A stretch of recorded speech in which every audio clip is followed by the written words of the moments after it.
Hey everybody, this is Tom Williams with The Lost Miner.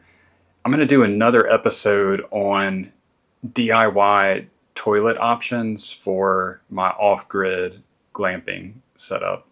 Okay, so if you're new to this channel, and you probably are because I don't have any people that follow. I think maybe 10 people.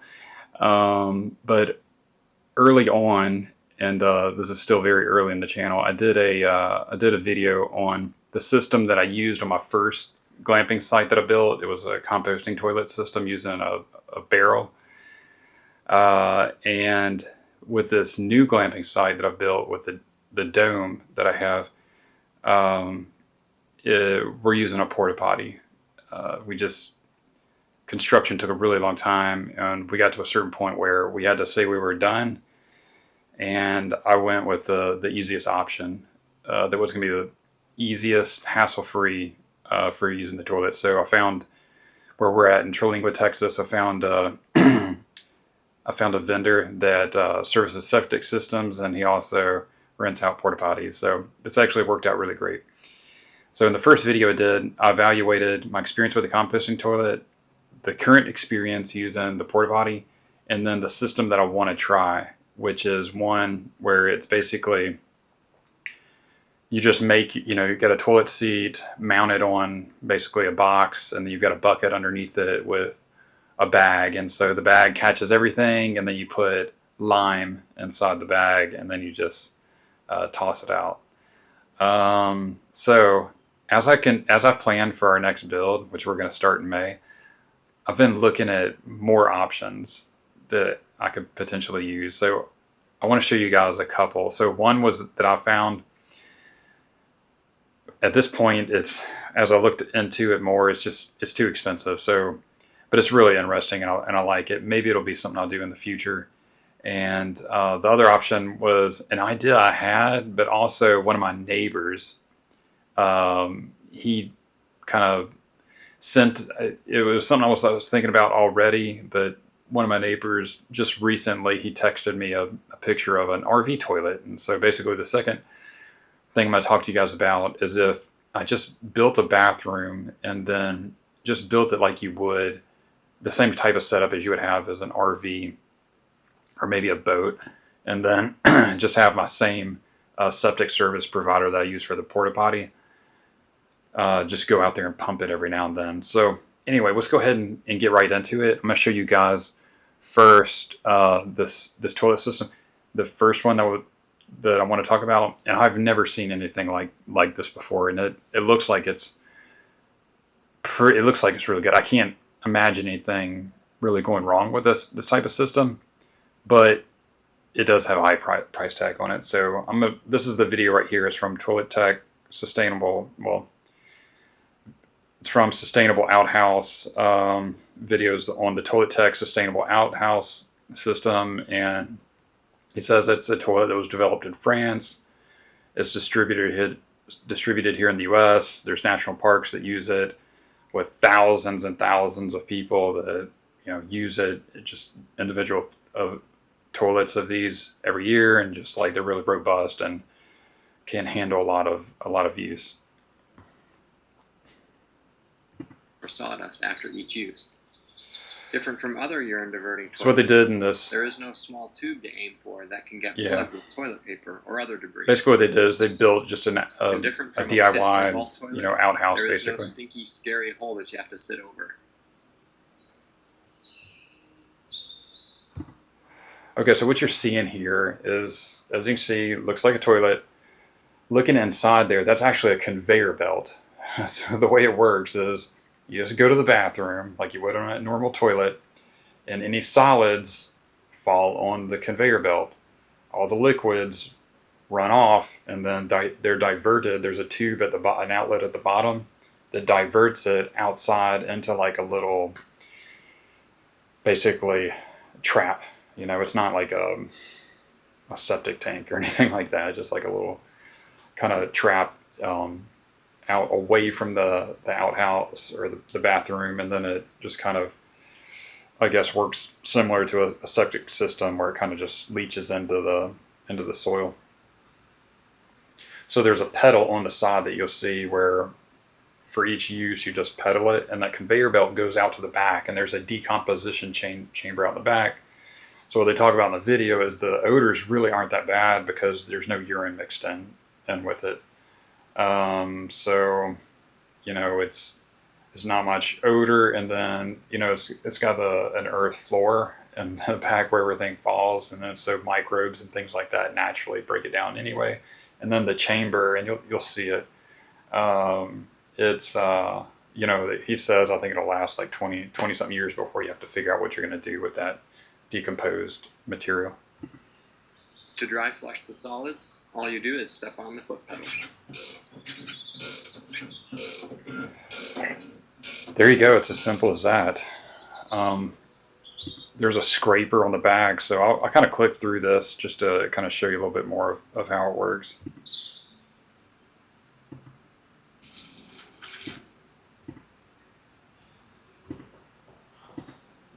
Rat traps.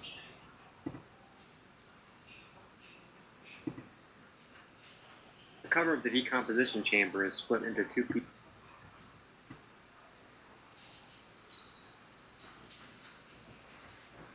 We found while digging the decomposition pit. This decomposition chamber is 4 feet wide, 8 feet long, and 4 feet high, and it has enough volume that we will not have to empty that chamber for at least 50 years. All right, so it says 50 years. Another reason we chose side vents at ground. All right, so you can see right here, that's the conveyor belt going out the back, and then so everything rolls off, and then there's a metal scraper down here that scrapes things to keep it from, as the conveyor belt moves and then goes back inside, that it doesn't have, solids all over it. Level instead of a plastic riser vent pipe is that a riser vent would not allow the chamber lid to be fully opened. Over time, the accumulation pile under the conveyor belt outlet will have to be raked to the side, wetted with water, and allowed to fully decompose in an isolated pile. Okay, yeah, so eventually you've got like a mountain, you just got to move it to the side. And I've seen that in national parks, in Big Bend National Park, where our glamping site's located. Me and my son have done backcountry camping, and then the backcountry toilets that are out there. I mean, literally, it's just like, you open the toilet and it's a pile of shit, literally. It's like a mountain. So I understand that. So we're saying you just move it to the side and then allow for, I guess, a new pile to build up. It's rare, but we do sometimes notice the smell of the decaying solids when walking near the rear of the outhouse. But the smell does not walk back into the outhouse through the conveyor belt cover. All the liquids from the toilet and the hand washing station travel via a common 1.5-inch PVC pipe into this mixing and settling tank. It is a 15-gallon stainless steel, watertight grease trap, like those used in commercial kitchens to prevent grease from entering the sewer line. In our case, it dilutes the urine and captures any solids that get into the wastewater pipes.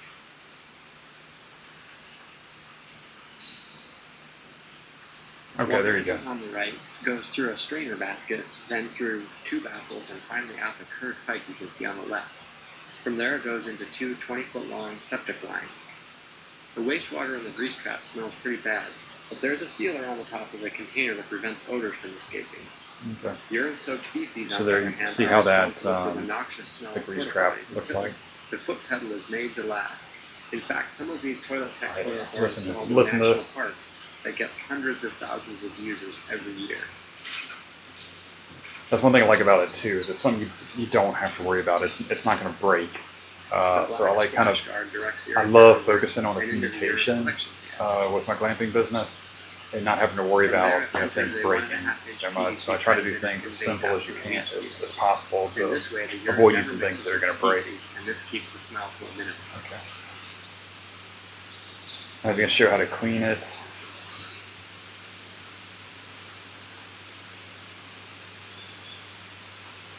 So that's just kind of a splash guard right there. So you take that off. That wing nut connects to the plastic housing that holds this. Incidentally, this toilet was invented in France. You don't have to take it apart. He's just showing some things. Installed throughout. and recognition of its symptoms. Now, if you're like us, you probably have questions about how this toilet. So he does a demonstration right there as if Let's do it how it handles We have different some mashed potatoes, consistencies pretty dry. of the This gives solids. you an idea of how the conveyor belt moves them up and out to the decomposition. So it shows how it moves solids, and he mixes it with, dilutes it with water too to simulate diarrhea as well. By the way, there's a hoop.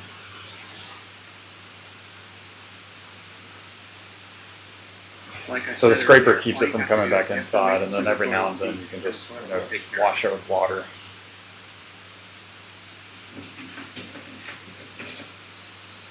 There you go, so you can see the If build anything up makes its on way it. past the first So spring he says location, just every now and then the you just second knock it off with a spring will stick. water to the ground in the decomposition chamber. 160 degrees Fahrenheit. That's pretty much it, how it works. Now I'm going to show you guys. So this is the Toilet Tech website that he mentioned, and really, I mean, when you look at this thing, yeah, it's robust. You can tell it's robust and uses quality materials, but $4,500. So yeah, that's a big price tag for something like that, especially whenever you're starting out. So there's things that you can do that are not going to mess up. Good systems that you can build yourself, put in place without having to spend that much money. Really, starting out, I would recommend just focusing your money on the actual money maker itself, which is like your structure that you're renting out. And then, the shower, the toilet, stuff like that. Just like I said, we started out, we used a composting barrel system. There's nothing that can really go wrong with it. And then the Porta-Potty, not too much that can go wrong with that. So you don't have to spend a fortune on some of these things, these additional things. Focus on making sure you have something beautiful, something unique that's going to attract people. Once you get that, once you start earning and you've got that kind of that engine that's just creating revenue every month, you start saving and then reinvesting into your business, and get some of these upgrades. So I'm still in that building phase where we're trying to create that financial engine to be able to do better things later on. So we're not going to do this for now. All right. So the second idea is using an RV toilet. So let me see. So there you go. Man, it's really cheap too. Basically $158. Yeah. So what I envision is basically just making my bathroom and then having the toilet in there. I mean, literally like you're going into just a normal bathroom, and then you've got this RV toilet sitting there, and having maybe an IBC tote in the back, maybe at a higher elevation that's feeding it water. And then, so you can see here, it's got a lever, so it just pumps water through it, and then everything just dumps out into even using an RV blackwater holding tank. I found some, here on Amazon with the blackwater holding tanks as well. So to me, that's giving you the experience of a regular toilet. One thing I'd worry about, something that cheap, over a while, is the pedal going to break off? Are there cheap components on there that are going to be a hassle to deal with? Like I've got a guest that shows up and then the toilet's broken. But it seems like a really simple solution, and I actually like it. I actually like this option a lot more than having everything go into a bag and then putting the lime in it and throwing it away. I like this, so I'm actually gonna think about trying to do this. We're focused. Our next build, starting in May, we're building an A-frame. So I think right now this could change, but I think I might try it. I'm going to do this option, and then even do it for the dome as well, and just hire the same guy. He's done a fantastic job maintaining our Porta-Potty. Just have him bring his truck, and then basically just drain the holding tank every now and then. So here's a video real quick of how it works.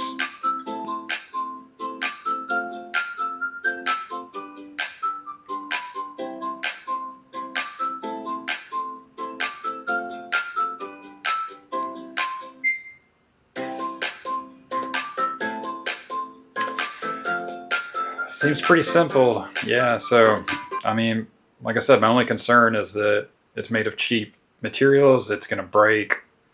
But as far as functionality, it looks really cool. So maybe I just find a better qual. I don't know. I mean, this is $100 something bucks. It makes me question the quality of it. So I'll do my research on that and then find something that I'm kind of confident that maybe it'll last, and go with that. Anyway, if you watched the episode up to this point, thanks for watching. I really appreciate it. Like, subscribe. I know that if you're watching this, you're probably into the same things that I'm doing in this channel, which is building with your own hands, doing it yourself without help, and just creating awesome experiences, whether if that's just for you and your family, or like in my case, I love creating experiences to do it as a business, as a glamping site. So if you're into that, be sure to go ahead and follow as well. Hit the turn on all the notifications so you don't miss an episode. And I look forward to doing our next build in May and having you along. Take care.